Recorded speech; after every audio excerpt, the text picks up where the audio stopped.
올 겨울은 한파를 걱정했던 게 참 무색할 만큼 또 다른 복병이 있습니다.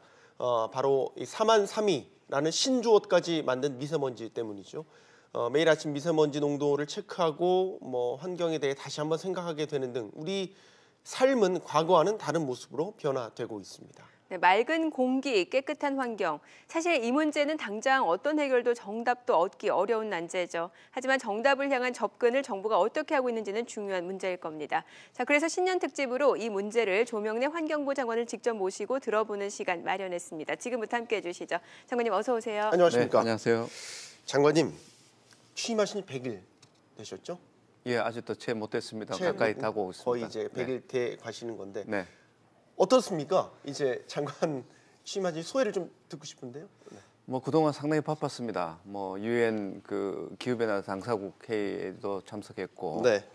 또 대통령 업무 보고도 있었고요. 네. 또 지난주에는 아시아 태평양 환경장관 회의에 참석을 해서 다음 차 회의를 한국에 유치를 했고요. 네.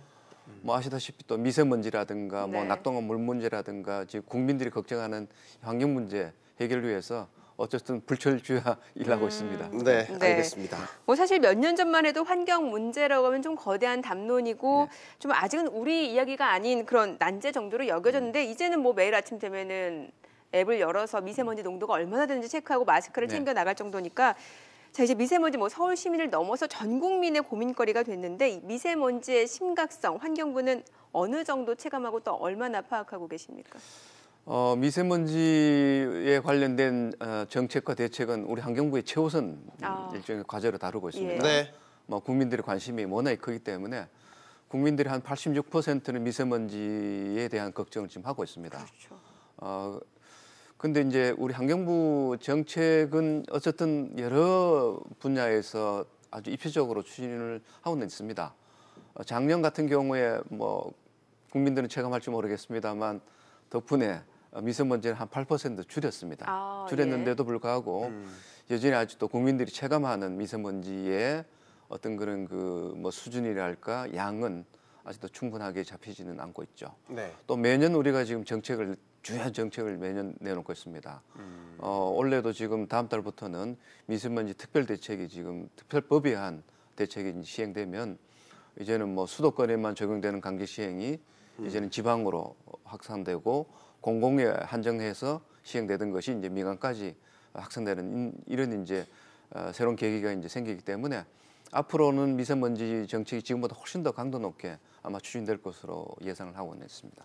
네. 미세먼지가 도대체 어디로부터 오는 거냐라는 걸 놓고도 지금 의견이 분분하지 않습니까? 저희 일반 국민들은 사실 중국이 참 밉다 이런 얘기 많이 합니다. 실제로요. 그래서 중국에서 오는 것도 있고, 근데 또 전문가들 얘기 들어보면 국내 요인도 상당하다라고 얘기를 하신 전문가들도 많이 있고, 환경부에서는 이런 원인들을 어떻게 정확히 분석하고 계십니까?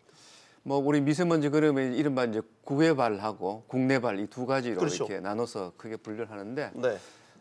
이게 이제 국외발은 중국서 오기도 하고 북한서 오기도 하고 저 멀리 몽고서도 오기도 하는데 계절에 따라서 이제 그 비중이 다릅니다. 근데 보통 때는 한 절반 이하가 됩니다만 고농도 때는 대개 한 50% 이상을 차지하고요.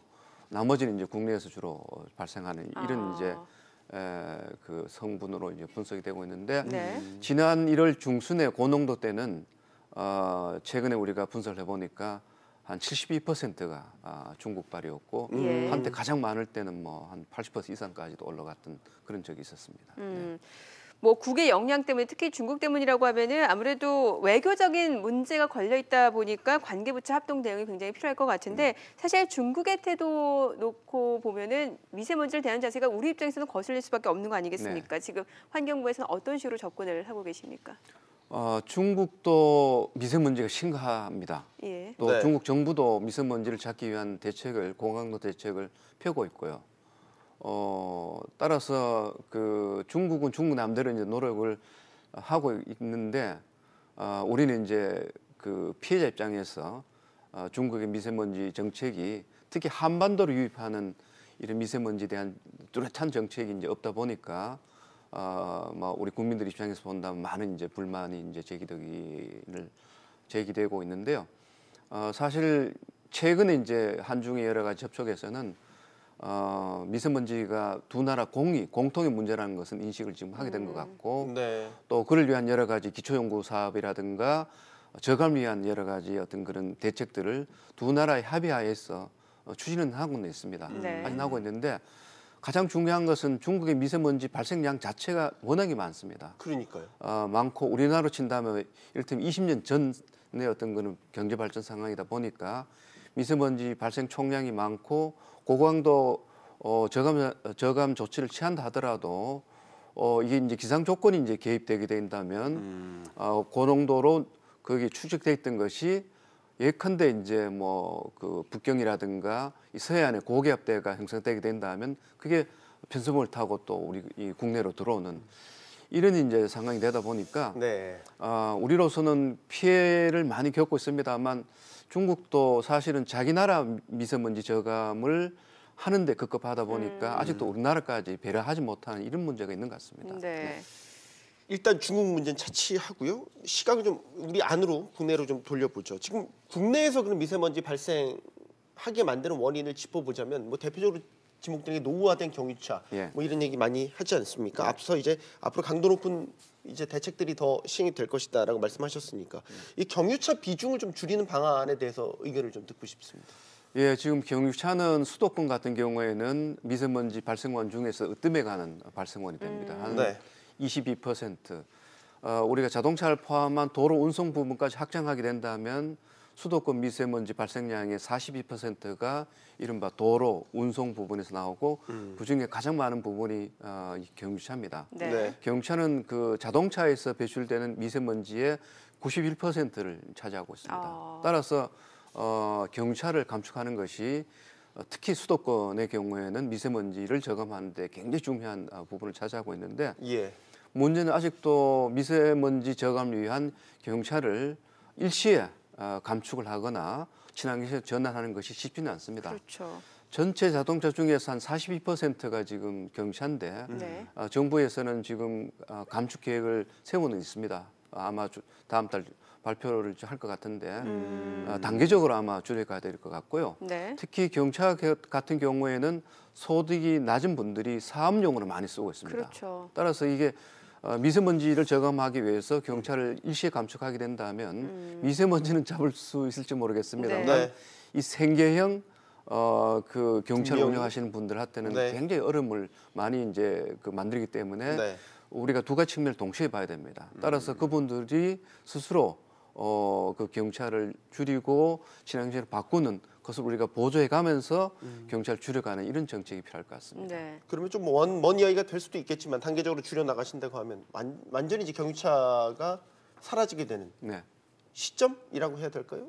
저희가 아직까지는 그 부분을 우리가 확정을 못 하고 있습니다. 국민들 네. 여론을 더 들어야 되는데 네. 대개 지금 유럽 국가들 같은 경우에는 이른바 내연 기관차의 네. 같은 경우는 한 2030년 전후로 해서 이제는 더 이상 생산하지 않겠다라는 그런 입장을 밝히는 나라들이 노르웨이, 네덜란드, 뭐 독일 이런 나라들입니다. 유럽이군요. 네. 예. 그리고 아시아권에서도 인도나 중국도 뭐 이제 내연 기관차를 생산하지 않겠다는 입장을 밝히고 있는데요. 네. 우리는 아직도 그런 부분을 확정을 못 하고 있습니다. 국민 경제에 끼치는 영향이 크기 때문에 네. 이런 걸 종합적으로 검토해서 입장을 아마 조만간 정할 것 같습니다만 공공 부분 같은 경우에는 경유차를 2020년부터는 구입하지 않습니다. 예. 그리고 2030년부터는 공공 부분에서는 이제 경차를 제로로 하는 이런 입장은 갖고 있습니다. 알겠습니다.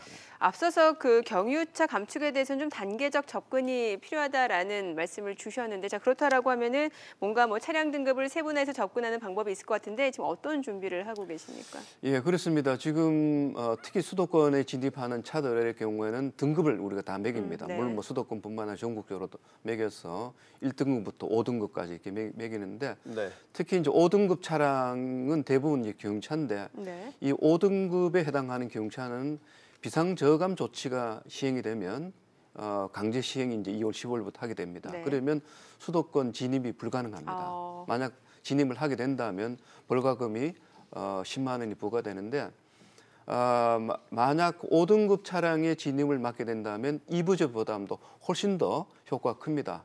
2부제보다는 그 참여하는 차량은 3분의 1입니다만 효과는 3배에 해당할 정도로 그 저감 효과가 크기 때문에 네. 어쨌든 이 그 등급제를 통해서 미세먼지 저감을 위한 경차 단속을 지금 하게 되고요. 뭐 앞에서 말씀드렸다시피 또한 전환을 위한 친환경 전환을 위한 여러 가지 보조 사업도 보조금을 지급하는 사업도 동시에 지금 할 참입니다. 네. 앞서 이제 전해드린 대로 요즘에 아침에 일어나면 스마트폰 열어서 가장 먼저 체크하는 게 미세먼지 농도 오늘 예. 어느 정도 되지 뭐 맞아요. 이런 것들을 특히 이제 아이 키우신 분들 늘 확인하거든요. 그런데 일각에서는요, 우리 이 미세먼지 예보 시스템이 좀 정교하지 못하다라는 얘기도 분명히 있어요. 네. 좀 여기에 대해서 좀 정교화하는 방안, 좀 더 이렇게 좀 내실을 기하는 방안이 없을까요? 예, 지금 우리가 고농도대를 제외하고 보통 때 우리가 예보하는 미세먼지의 예측은 정확도가 한 84% 정도 됩니다. 네. 근데 고농도 때는 한 72%가 되고요. 그래서 특히 고농도 때의 그 정확성을 높이기 위해서 22년까지는 현재의 72%를 76%까지 높일 계획입니다. 네. 그렇게 하기 위해서는 뭐 2020년까지 한국의 여러 가지 기후나 대기 특성에 맞는 한국형 예보 모델을 이제 개발한다든가, 네. 그다음에 2021년까지는 인공지능을 이용한 네. 예측 모델을 이제 개발하고, 특히 중국과도 이제 조기 경보 어떤 시스템을 이제 도입을 할 참인데요. 네. 이를테면 중국에서 미세먼지 고농도 미세먼지가 2, 3일 전에 발생이 되면 한국에 통보가 되면 한국은 미리 예보를 할 수도 대비를 있고, 한다? 그다음에 지금 예보 기간이 지금은 이틀을 앞두고 합니다만 앞으로는 주간 예보를 할 참입니다. 예. 그렇게 해서 국민들이 훨씬 더 정확하면서도 미리 예보를 통해서 준비를 할 수 있도록 이렇게 할 참입니다. 네, 사전 대비가 조금 더 강화될 수 있겠군요. 네, 네. 자, 미세먼지와 함께 또 우리 삶을 바꾸는 또 하나의 변화가 바로 생활 속의 재활용 쓰레기 줄이기입니다. 작년 쓰레기 대란 이후에 환경부가 서둘러서 재활용 그 폐기물 종합 대책을 발표를 했는데 네.